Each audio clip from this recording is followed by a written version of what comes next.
What is up, guys? This is AlintheaYoh coming at you today with a Darklord deck profile. Now, I meant to put this out a long time ago. I meant to record this basically on release, but I've just been so busy. I haven't had time to find a build that I liked, and I know obviously there are loads of builds around, and a lot of them could be seen as being very linear. There's only certain ways that you play it, but honestly I didn't play the deck a huge amount. I completely forgot this set was even being released when it did come out. And I don't like putting out decks that I haven't tested, so that was the main reason why it was so long. So without further ado, we'll go straight into it. So starting us off, we have the most expensive card in the set, pretty much. We have 3 Darklord Ygopro. Ygopro is your best card because you discard another Darklord card and you get to draw 2 with itself. So obviously it's a very important effect, because it helps dig through your deck. Being a level 10 as well with a 2,900 defense, 2,500 attack as well, they're pretty sturdy defense points and attack points, so you can make a lot of defensive or offensive pushes. One main thing to note is the second effect. If you don't know, a lot of the Darklords have this effect bar a few, saying that during either player's turn you can pay 1,000 life points, then target a Darklord, spell a trap card in your graveyard, apply that target's effect, and then you shuffle that target into the deck. You can only use each effect once per turn basically, you can only special summon 1 Ygopro per turn, so it's one of the main cards for the deck. You need it, in my opinion, at 3. You have to go through your deck. The whole point of this deck is to really recycle through really quickly, get to your basically lock cards or your OTK, and yeah, so playing it at 3 is very important.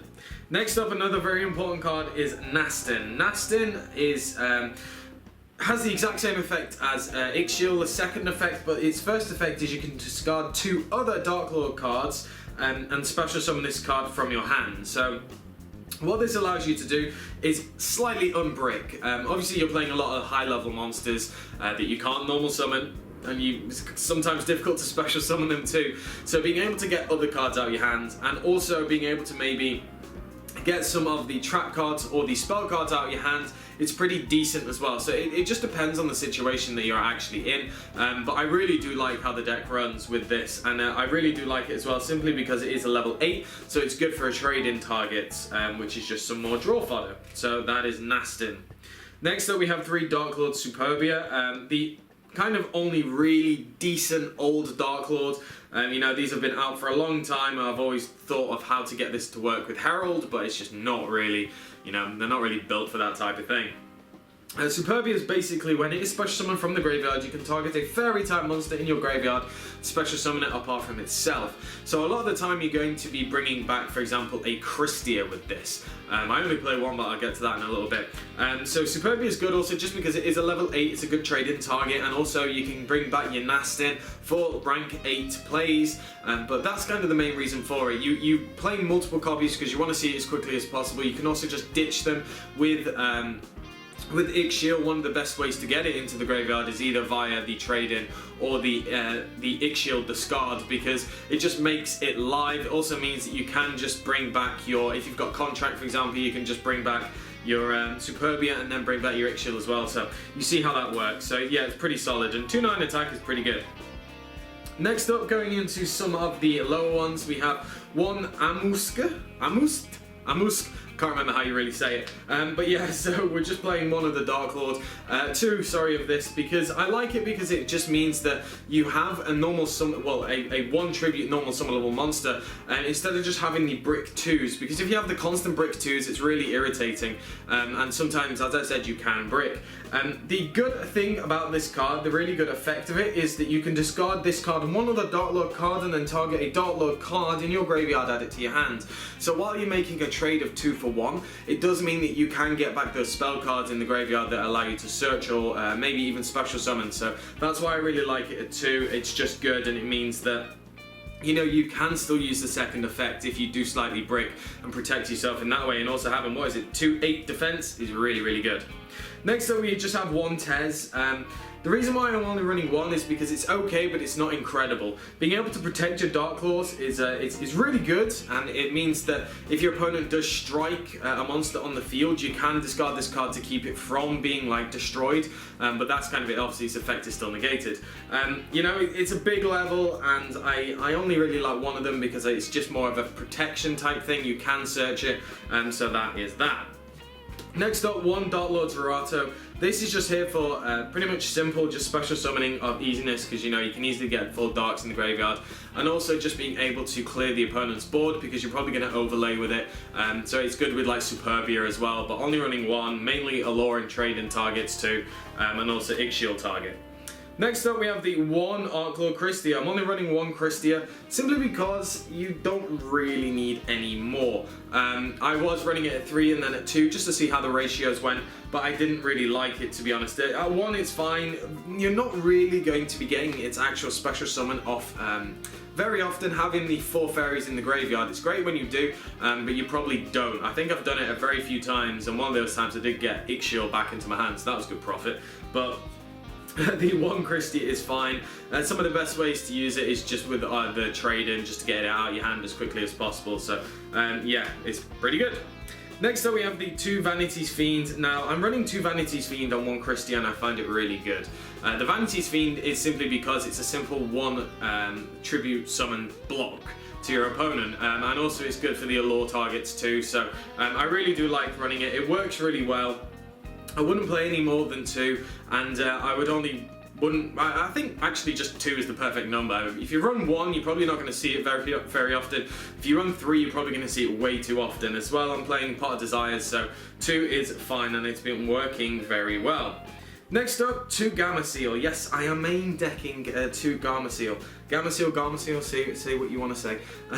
But it's ultimately to get rid of any like problem monsters your opponent has, like a Totally Awesome or a Darklord, which really hurts this deck. So that's a really good way to get rid of it. Also, if you going against, for example, ABCs and your opponent has a Buster Dragon, and if they haven't tagged out in their standby phase, to gain profit, because if you know, going against Darklord, if you're going against ABCs with this deck, your opponent might not do that. But it's just good to get rid of it.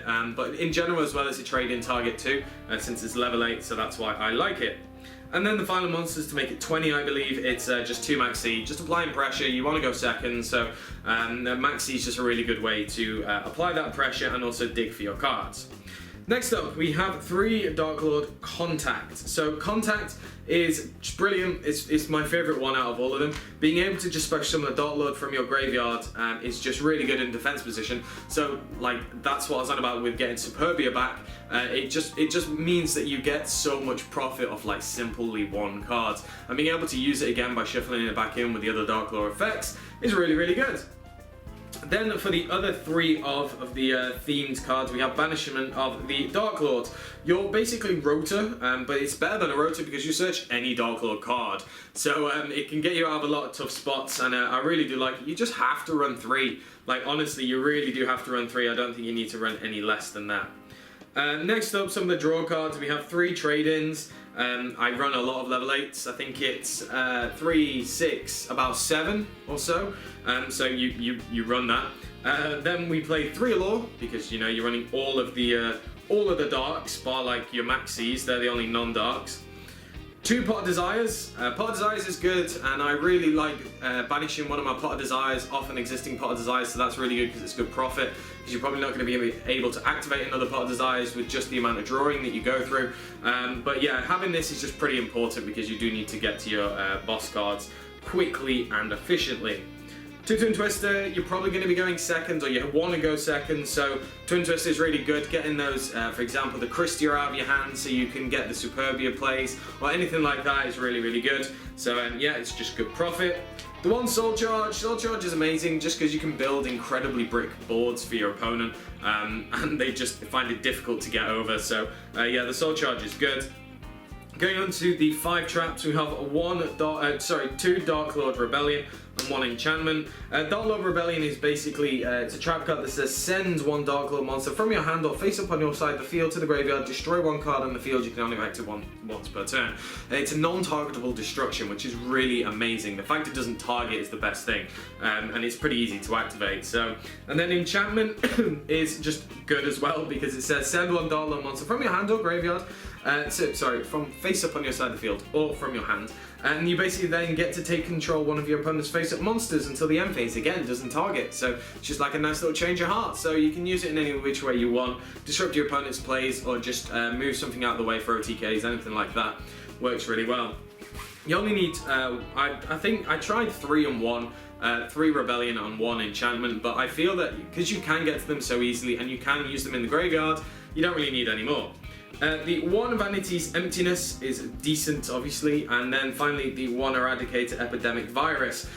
You're running so many cards that allow you to activate this card, so many monsters, and it's just game winning against so many things, so that's why I like the 1 Eradicator. I wish it was at more, but I think that might be a bit dangerous.